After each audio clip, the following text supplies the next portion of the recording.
So guys, kung ayaw nyo magkaroon ng violation na halos isang taon, violation na matitindi ang parusa.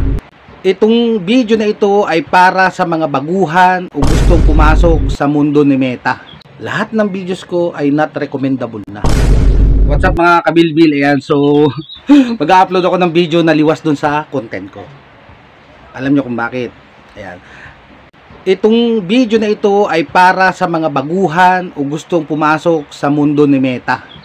Ayan, so sa mga baguhan pa lang na hindi pa masyadong alam yung mga violation na matitindi ang parusa. Ayan. So guys, i-upload ko itong video ito kasi hindi naman talaga ito yung content ko, yung funny. Ang content ko talaga is funniest video o comedy. Ayan. So, isang taon akong nagsuffer sa violation na nangyari sa akin. Kaya ko ito ini-share sa inyo para hindi nyo na maranasan yung naranasan kong violation na hindi ko naman kagagawan talaga. Okay, maikwento ko lang. March 7, 2024, 4:35 PM.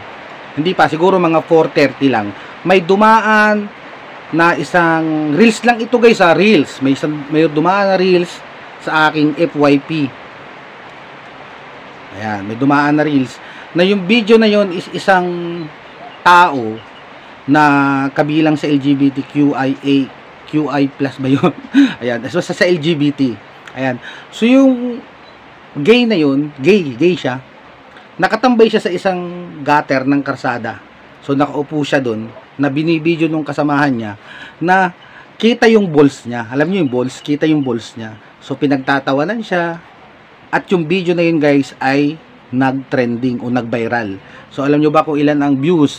10.5 million views. So ako bilang baguhan at bilang isang kumbaga hindi pa alam yung kalakaran dito sa mundo ni Meta, nainganyo ako na i-share ko yung video na yon kasi nga ang laki ng views. Sabi ko baka makakuha ako dito ng followers o kaya magkaroon din ako ng views kahit pa paano.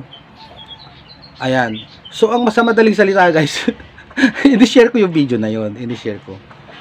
Pagdating nung hapon, mga 4:35 na siguro nga, di share, may dumating sa notification ko na ako raw ay nagkaroon ng violation. Ito na, napakatindi ng violation guys. Nudity, community standard violation yun guys. Nudity. So hindi ko alam kung ilang buwan ba, ilang araw ba, ilang linggo ba, o ilang taon ba ang kaparusahan ng ganong violation. Ayan. So, okay lang. Hindi ko pinansin kasi akala ko mga week lang, months. Di tuloy-tuloy ako sa pag-upload. Habang tumatagal guys, dati nagkakabot ako ng 1,000 na views. Pero nung nangyari yun, bumaba ang views ko. 200, 300, 500. Swerte na ako maka 600 na views nun. So, nagtingin ako sa professional dashboard ko. Pagtingin ko guys, hindi na pala ako recommendable. Lahat ng videos ko ay not recommendable na. Nadamay dun sa nudity community standard na yon, violation. Bakit ko ito ini-upload? Ngayong araw is March 8, 2025. Nagkaroon ako ng violation March 7, 2024. Ayan. So kahapon nagtingin ako ng dashboard ko. Nagulat ako. Wala na yung violation ko. Hindi almost 1 year talaga. March 7 nung last year, March 7 kahapon, wala yung violation ko. Bakit ko sinasabi to?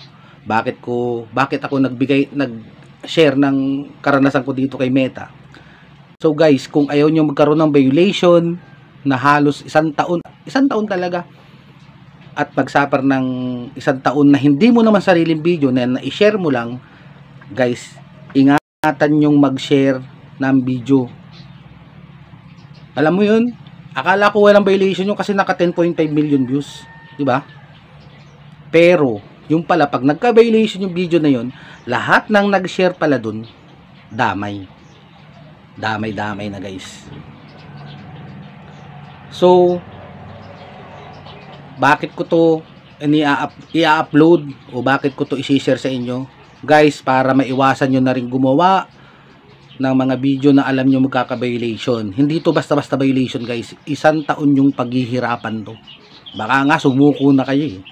Eh ako matyaga lang talaga ako kasi sayang naman yung account na to. Kasi monetize na to guys. Kumikita na to. Kumikita na. Bakit ko bibitawan pa? So nag-antay ako ng 1 taon. At thank you Lord. Bumalik na sa recommendable. Lilis na yung violation ko. Yung account ko okay na, kumikita na uli, ang bilis ng kumita, kahit pa $1, 0.5, 0.1, at least may pumapasok na uli na kita. So kaya guys, kung ayaw nyong maranasan ang naranasan kong violation, mag-ingat kayo sa paggawa ng video at mag-ingat kayong mag-share na mga video na dumadaan sa inyong wall. Siguraduhin nyo na hindi kayo magkakaroon ng violation. Huwag kayo basta-bastang mag-share. So yun lang guys, i-upload ko tong video na to kahit taliwas sa content ko para lang kayo mabigyan ng awareness sa mga gagawin nyo, lalong-lalo na doon sa mga baguhan na hindi pa masyadong alam. At least na ikwento ko lang ito. At magkaroon kayo ng kahit papaano ng idea